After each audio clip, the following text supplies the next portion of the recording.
comment s'appelle cette femme blonde? Lucie Castet. Lucie Castet. Elle est pas blonde. Elle est sortie toute seule, elle aussi, non? Oui. Bah, elle n'est pas sortie toute seule. Elle a été choisie par le nouveau Front Populaire. Qui c'est cette femme? Bah, On va choisir une inconnue, c'est un groupe sexuellement correcte, en plus. Tout ça, ça va ensemble. Qui est de gauche. Enfin, vous voyez, c'est pas possible. Attendez, parce que là, qu'est-ce que vous avez dit sur le modérateur que je suis doit rectifier. On choisit une inconnue et on regarde son profil. Par hasard, si vous voulez, son orientation sexuelle, comme on dit, est tout à fait correcte, etc. Mais ça veut dire quoi, une orientation sexuelle correcte? Je veux dire, c'est l'ensemble des choses. Non, mais ne me faites pas dire ce que je n'ai pas dit. J'entends bien, mais le modérateur que je suis... L'intervention de Richard Millet sur le plateau de CNews s'inscrit dans un contexte où les chaînes d'information en continu, comme CNews, sont souvent critiquées pour offrir une tribune à des discours polémiques, voire extrémistes. La question centrale ici est celle de la liberté d'expression et de ses limites.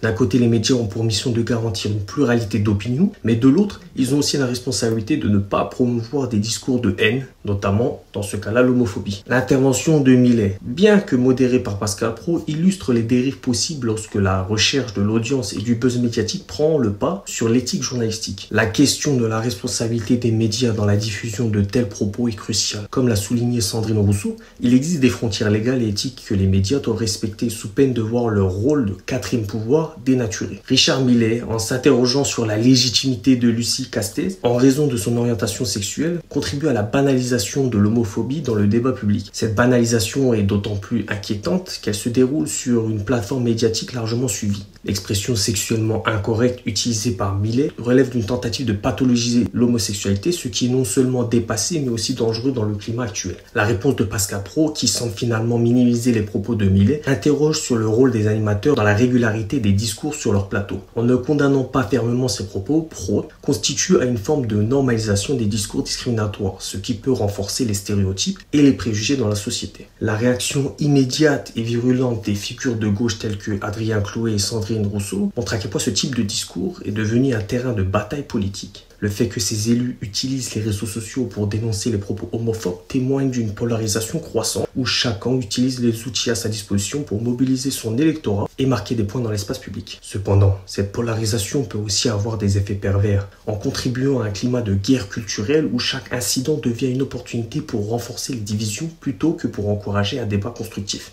La question est de réfléchir à des moyens de réduire la tension et de promouvoir un dialogue plus apaisé et respectueux. L'annonce de Ségolène Amiot et Fabien Roussel de saisir l'Arcom souligne l'importance des mécanismes de régulation dans la lutte contre les discours de haine. Depuis 2012, CNews et C8 ont cumulé un nombre important de sanctions, ce qui montre que les chaînes sont régulièrement dans le viseur du régulateur. Si les sanctions financières ou les avertissements ne suffisent pas à dissuader ces chaînes de continuer à diffuser des contenus controversés, alors il peut être nécessaire de repenser les outils de régulation pour qu'ils soient plus dissuasifs. Cela pourrait inclure des sanctions plus sévères ou même la possibilité de suspendre temporairement des émissions qui enfreignent systématiquement les règles de déontologie. En conclusion, cet incident révèle des tensions dans le paysage médiatique et politique français. Il met en lumière les dangers de la banalisation des discours discriminatoires, l'importance d'une régulation efficace des médias et la nécessité d'un débat public respectueux et constructif. Bref, dites-moi ce que vous en pensez en commentaire. Bien sûr, toujours dans le respect, c'est affligeant. Mais venant de CNews, ça ne m'étonne pas.